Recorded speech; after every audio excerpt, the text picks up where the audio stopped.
하나님 말씀은 요한복음 5장 19절입니다. 그러므로 예수께서 그들에게 이르시되 내가 진실로 진실로 너희에게 이르노니 아들이 아버지께서 하시는 일을 보지 않고는 아무것도 스스로 할 수 없나니 아버지께서 행하시는 그것을 아들도 그와 같이 행하느니라. 아멘. 오늘은 영생과 믿음 10번째로 예수님의 일에 대해서 말씀을 같이 나누려고 합니다. 우리 인생의 첫 번째 되는 목적이 무엇이냐라고 하는 것은 아주 중요한 질문이라고 했습니다.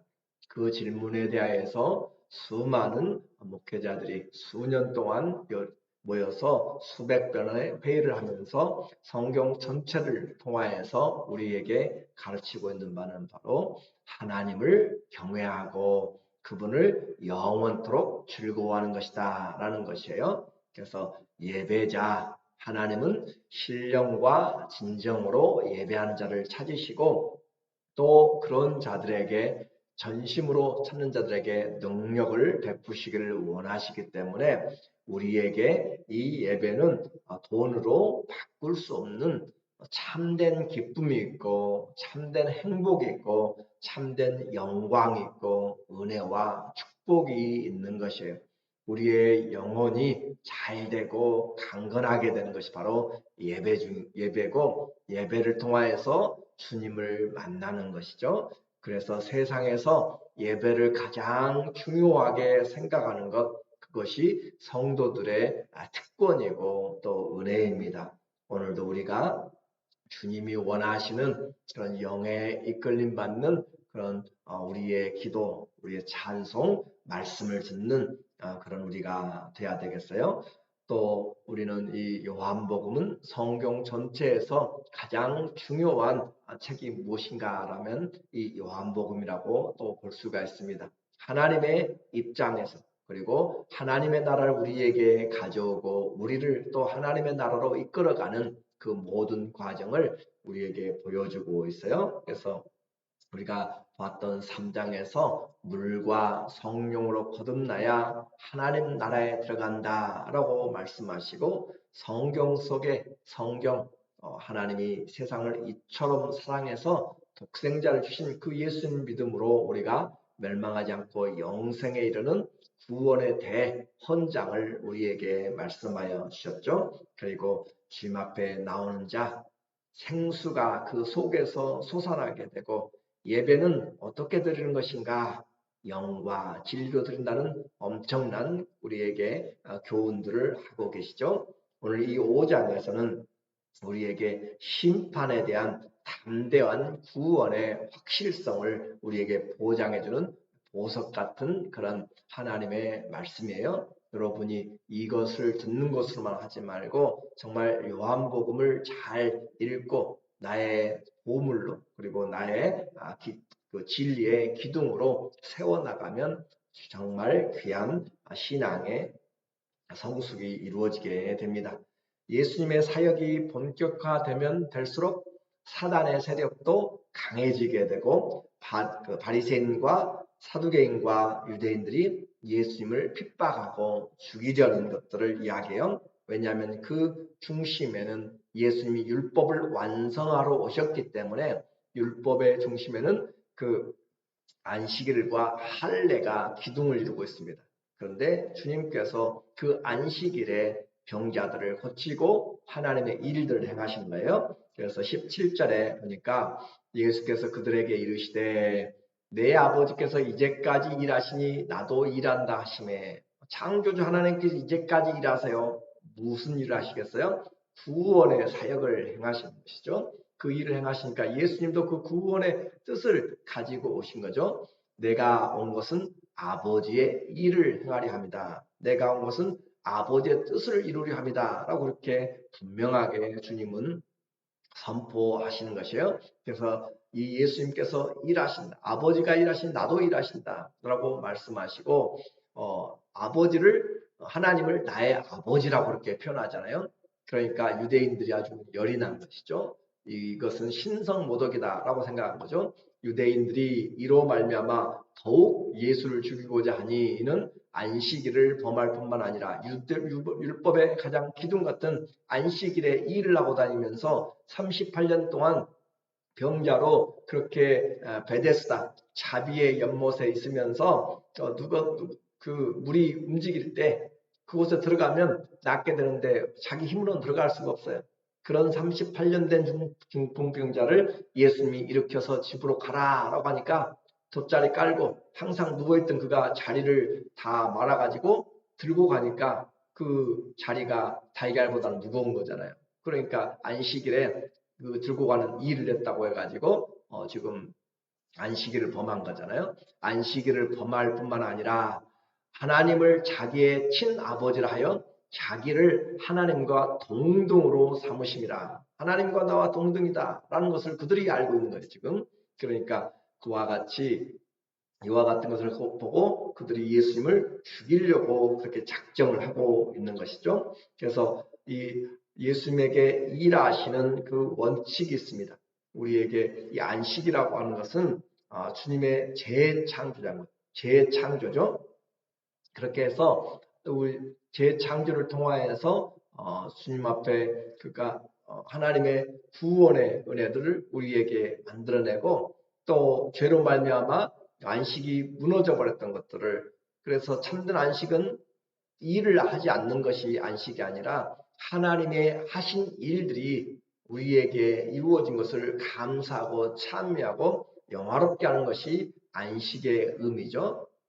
그래서 오늘날도 우리가 주일이다라고 하는 것은 단순한 일의 멈춤, 노동을 멈춤이 아니라 하나님이 예수님 안에서 재창조하신 새 생명과 구원의 사역을 우리가 감사하고 찬미하고 그 선한 일들을 행하는 것이 참된 주일이고 안식이에요. 그래서 하나님에 대한 찬양과 감사와 그 선한 일이 없다면 그 안식은 노동을 안 함으로써 아무런 의미가 없습니다. 주일날에도 이 안식일에도 제사장들은 열심히 평소보다 2배가 많은 그 노동을 하지만 노동으로 그렇게 하지 않은 것이잖아요. 하나님을 섬기는 일은 우리에게 이 노동으로 해당되지 않는다라고 하는 거죠. 예수님은 다시 말씀드리지만 하나님의 뜻을 행하러 오셨고 아버지의 뜻을 행하러 오신 그 주님께서 일하시는 원칙이 있습니다. 주님이 어떻게 일하신가 19절 오늘 본문에 보니까 그러므로 예수께서 그들에게 이르시되 내가 진실로 진실로 아멘이라고 했죠. 너희에게 이르노니 하나님이 아들이 아버지 하시는 일을 보지 않고는 아무것도 스스로 할 수 없나니 그 말씀 하나님이신 그분이 이 땅에 오심으로 아들이 되셨는데 그 아들이 아버지의 하시는 것을 보지 않고는 아무것도 스스로 할 수 없나니 아버지께서 행하시는 그것을 아들도 그와 같이 행하느니라. 예수님이 아들로 사신 것은 우리가 하나님을 믿고 살아가는 것을 우리에게 본을 보여주는 것이죠. 그래서 예수님의 이 땅에서 삶의 원칙, 일하심의 원칙은 아버지와 하나 되어 사는 것입니다. 아버지께서 가르쳐 준 것, 보여준 것, 들려주신 것. 그래서 예수님은 스스로 아무것도 할 수 없다. 그 말은 아버지와 함께 있단 말이에요. 아버지와 함께. 그래서 아버지와 함께 함으로써 모든 것이 주 안에서 아버지 안에서 행하게 되었고 그러므로 하나님이 영광받는 그래서 예수님의 일의 사역의 원칙은 하나님과 관계였죠. 주님과의 관계, 그 관계를 통하여서 일하는 것.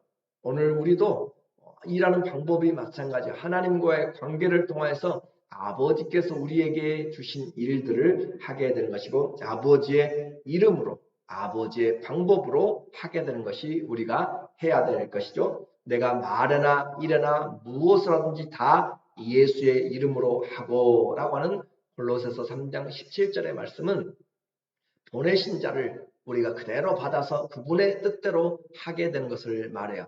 예수님은 지금도 일하시는데 그 원칙은 바로 아버지의 뜻 안에서 아버지와 함께 그리고 그 관계 사랑이었죠. 사랑 안에는 순종과 연합입니다. 그래서 아버지는 아들에게 모든 것을 보이시고 또 맡기시고 아들은 아버지를 사랑함으로 그 모든 것을 순종하고 지키는 거죠. 그래서 내가 사랑한다 입술로만 하는 것이 아니라 사랑의 최고의 단계는 순종입니다. 자발적인 순종이죠. 그래서 하나님을 사랑하는데 순종이 없어요. 그것은 참 사랑이 아니에요. 그래서 사랑의 최고의 단계는 자발적인 순종함. 그러므로 자기를 비워서 아버지의 뜻을 행하려고 그렇게 사랑과 순종은 결국 같은 것이에요. 그래서 아버지는 아들에게 모든 것을 위임하셨습니다. 22절에 보니까 아버지께서 아무것도 심판하지 아니하시고 심판을 다 아들에게 맡기셨으니, 그러니까 아버지는 아들을 사랑해서 아들에게 전부 주시고 아들은 아버지를 존경해서 아버지가 없이는 하나도 행하지 않고 사랑과 관계와 순종과 연합이라는 거죠. 우리의 일도 내가 기력이 있다고 힘이 있다고 지혜가 있다고 내 마음대로 하는 것이 아니라 아버지 앞에서 예수님이 안식일을 그렇게 바쁘게 지내면서 그 다음 새벽 미명에 한적한 곳에 나가기 전에 먼저 기도하고 아버지의 뜻을 오늘도 구하는 것처럼, 오늘도 내가 일어나서 내 마음대로 스케줄을 따라서 일정하게 마음대로 다니는 것이 아니라 하나님 앞에 오늘도 주신 새 하루를 주님 안에서 주님과 함께 연합되어서 주님을 사랑함으로 그렇게 하는 것이 우리가 일하는 방법입니다. 그래서 모든 사람으로 아버지를 공경하는 것 같이 아들을 공경하게 하려 하심이라. 아들을 공경하지 아니하는 자는 그를 보내신 아버지도 공경하지 아니하느니라. 왜 그래요? 연합이기 때문이죠. 사랑으로 하나 되었기 때문이고 관계이기 때문이에요.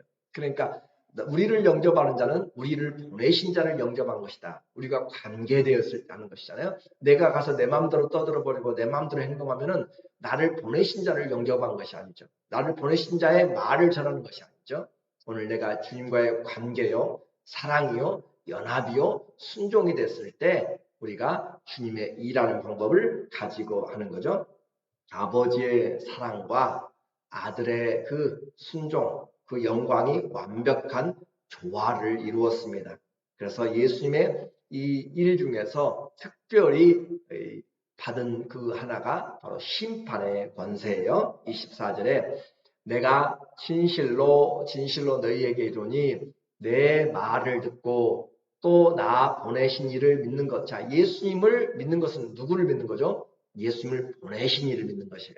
나를 본 자는 내 아버지를 보았느니라 라고 한 것처럼 예수님의 지금 여러분이 제 말씀을 듣는 것은 제가 하나님의 말씀을 관계에서 그분과 연합되어서 그 순종함으로 전할 때는 하나님의 말씀을 듣는 것이고, 데살로니가전서 2장 13절에도 너희가 하나님의 말씀을 들을 때 사람의 말로 듣지 아니하고 하나님의 말씀을 들음이니 너희 믿음대로 그것이 그대로 역사한다라고 하는 것처럼 오늘 이 예수 그리스도의 말씀을 듣고 또 나 보내신 자를 믿는 자는 무엇을 얻었어요? 영생을 얻었고, 영생을 이미 현재 가지고 있는 것이에요. 영생을 이미 가졌고 심판에 이르지 아니하나니, 우리는 심판과는 이제 관계없는 삶을 사는 것이에요. 심판당할까 두려워하는 것은 예수님의 말씀을 잘 믿지 않는 것이고 또 하나님의 예수님을 보내신 하나님을 믿지 않는 것과 같습니다.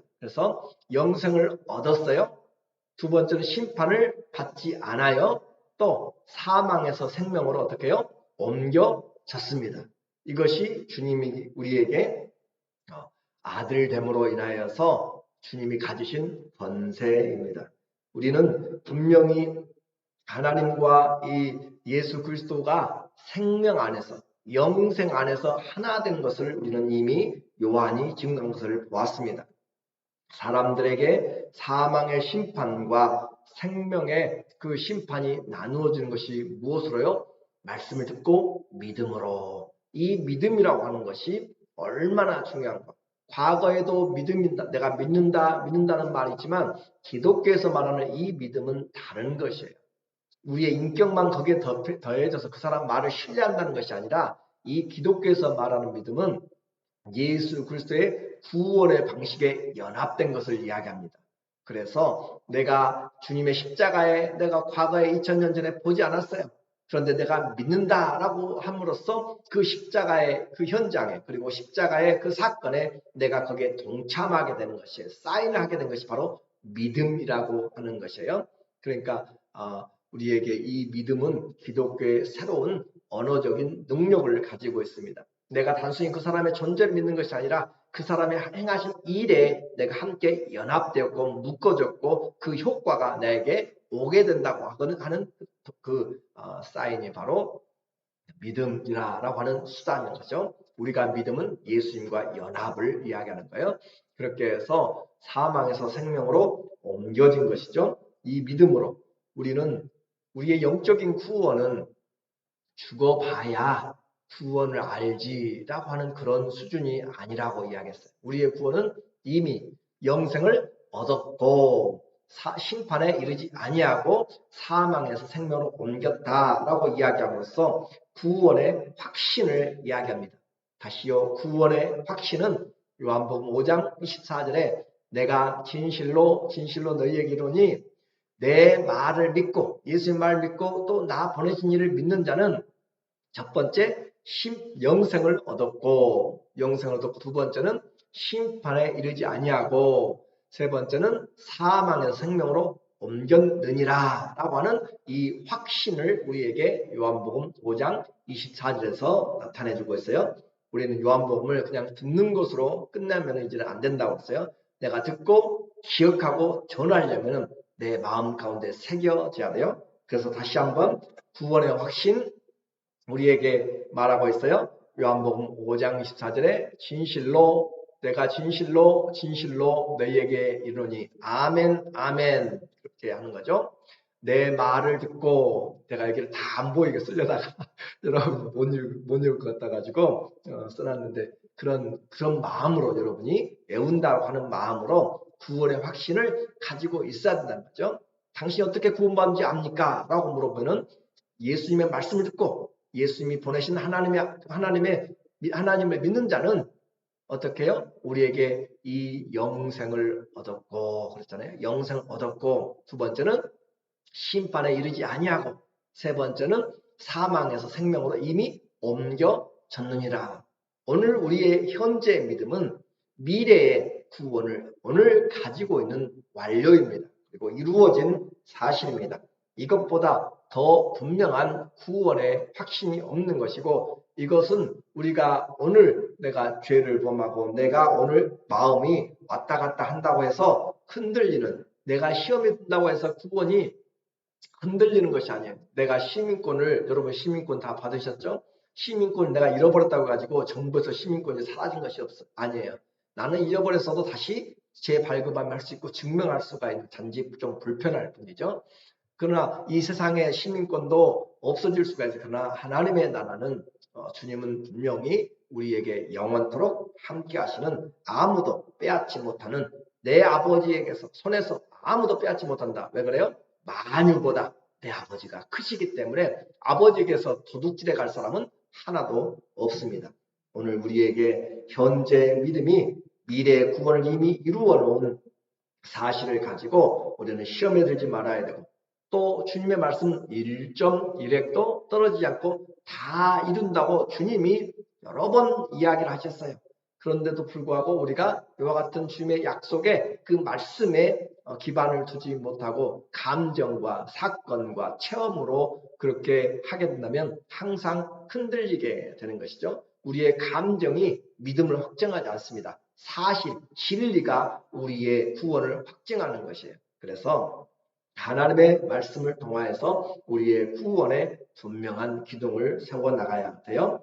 우리는 이제 이와 같이 주님이 심판에 대한 특별한 권세를 가졌다라고 이야기했어요. 심판을 통해서 우리가 들었으면 심판에 이르지 아니하나니 사망에서 생명으로 옮겼다라고 하는 거 듣고 그냥 가만히 그것만 감사할 것이 아니라 우리는 이 심판이 있음을 통하여서 우리의 삶, 나중에 하나님이 갚아주시는 삶을 더 잘 준비해야 될 필요가 있어요. 현실을 더 잘 살 필요가 있어요. 왜냐하면 이 세상이 끝이 아님을 알기 때문에 이 세상이 끝이 아니에요. 그렇기 때문에 장래를 향하여서 참된 영생의 소망을 쌓아간 자들이 지혜로운 자요, 영적으로 부한 자요, 하나님 나라에 정말 귀하게 쓰임받는 것이죠. 이 세상의 끝이 아닙니다. 산 자와 죽은 자 모두가 다 그리스도 앞에 서게 돼요.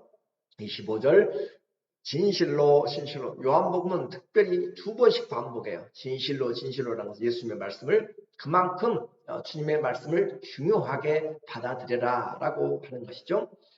너희에게 이르노니 죽은 자들이 하나님의 아들의 음성을 들을 때가 오나니 곧 이때라. 듣는 자는 살아나리라. 이것은 이중적인 의미가 있어요. 영적으로 죽은 자, 주의 말씀을 들으면 주님이 영을 깨우는 것이죠. 내가 온 것은 육신을 살리려 함이 아니라 영을 살리러 왔다라고 한 것처럼, 우리는 죄로 말미암아 죽은 자들이 살아나는 것이 언제요? 주의 말씀을 들을 때, 이때 살아나는 것이고, 또 하나는 정말로 이 죽은 자들이 주의 말씀을 가지고 이제 부활의 몸으로 일어나게 될 것을 이중적인 부분으로 우리에게 이야기하고 있는 것이죠. 그렇게 해서 모두가 주님 앞에, 그래서 주님이 심판에 주러 오실 때가 재림 때라고 그랬어요. 그 심판에 주러 오실 때 재림 나팔과 함께 천사들의 그 호령과 함께 오실 때 우리는 모두가 다 주님 앞에 서게 되고, 음부도 사망도 바다도 죽은 자들을 다 주님 앞에 다 내어놓습니다. 27절 또 인자됨으로, 주님이 육신을 입었기 때문에 말미암아 심판하는 권한을 주셨느니라. 이를 놀랍게 여기지 말라. 무덤 속에 있는 자가 그의 음성을 들을 때가 오나니, 다 잠자던 자들이 일어난다는 말이에요. 그리고 선한 일을 행한 자는 생명의 부활로, 악한 일을 행한 자는 심판의 부활로 나오리라. 자, 믿음은 영생이라고 이야기를 했어요. 믿으면 우리에게 영생을 준다고 하는데, 이것은 선한 일, 하나님 외에는 선한 분이 없습니다. 그러니까 하나님만 선한데, 하나님 없이 아무리 착하고 법이 없이 산다고 해도 그것은 다 죄 가운데, 모든 사람이 죄를 범하였음에 하나님의 영광에 이르지 못하더니 라고 우리에게 분명하게 로마 3장 23절은 선포를 하고 있어요. 그러니까 우리는 그리스도 안에서 우리의 선한 삶들은 결코 헛되지 아니하고 생명의 부활로, 악한 일을 행한 자는 심판의 부활로 나오리라고 그렇게 말하고 있습니다. 주 안에서 믿음의 행위, 사랑의 수고, 소망의 인내를 가지고 모두가 다 하나님의 나라를 만들어가고 있습니다. 예수님과 하나님은 하나예요. 이제 요한복음 10장 30절 가면 나와 아버지는 하나이다 라고 하는 선언을 하게 됩니다.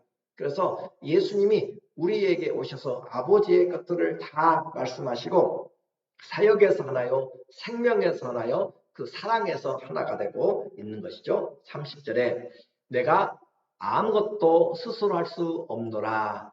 듣는 대로 심판하느니 나는 나의 뜻대로 하려 하지 않고 나를 보내신 이의 뜻대로 하려 함으로 내 심판은 의로우니라. 우리는 예수님의 심판의 원칙, 일의 원칙을 이미 요한복음 5장 19절에서 봤잖아요. 내 의대로 하지 않고 아버지께서 내게 보여주신 대로, 아버지께서 들려주신 대로, 아버지께서 하라고 하신 대로 내가 행하였고 나는 스스로 아무것도 할 수 없다라고 했던 것이 요한복음 5장 30절에서 다시 반복하고 있는 거잖아요. 아무것도 스스로 하지 않는다. 예수님은 하나님 안에서 하나님과 함께 동역을 이야기했어요. 오늘 우리도 나를 떠나서 너희가 아무것도 할 수 없다. 그렇게 주님은 요한복음 15장에서 다시 우리에게 이야기하십니다. 예수님 떠나서 잘 산다고요? 아니, 우리는 아무것도 할 수 없는 사람이, 우리가 예수님을 정확하게, 우리는 숨을 쉬어도 주의 은혜 안에서 쉬는 것이고, 내가 발걸음을 행하고 살아도 주의 은혜 안에 모든 것이 주께로부터 왔음을 인정하는 것이, 주님이 나의 주가 되셨고 왕이 되셨고 주님이 우리의 창조주가 되신 것을 인정하는 것이에요. 우리는 주님을 떠나서는 아무것도 할 수 없고, 반대로 그리스도 안에서 내게 능력 주신 자 안에서 이제 모든 것을 할 수 있는 그 관계가 되었고 사랑이 되었고 연합이 되었습니다. 다시 말씀드립니다. 예수님이 일을 하시는 원칙이 하나님과의 연합, 관계, 사랑, 순종에서 모든 것을 하였던 것처럼, 오늘 우리의 이 신앙생활도 내 지식과 내 능력과 내 것들로 하는 것이 아니라 주님 안에서 말이나 일이나 무엇을 하든지 예수님 안에서 나는 죽고 내 속에서 그리스도가 살아나는 똑같은 내용들을 다, 그래서 그리스도로 살아가는 오늘 우리의 삶이 되어서 남은 때를 하나님의 뜻을 행하고 아버지를 영원하게 하는 성도의 구원받은 자의 삶이 주와 함께 동행되기를 예수 그리스도의 이름으로 간절히 축원합니다. 아멘. 기도하도록 하겠습니다.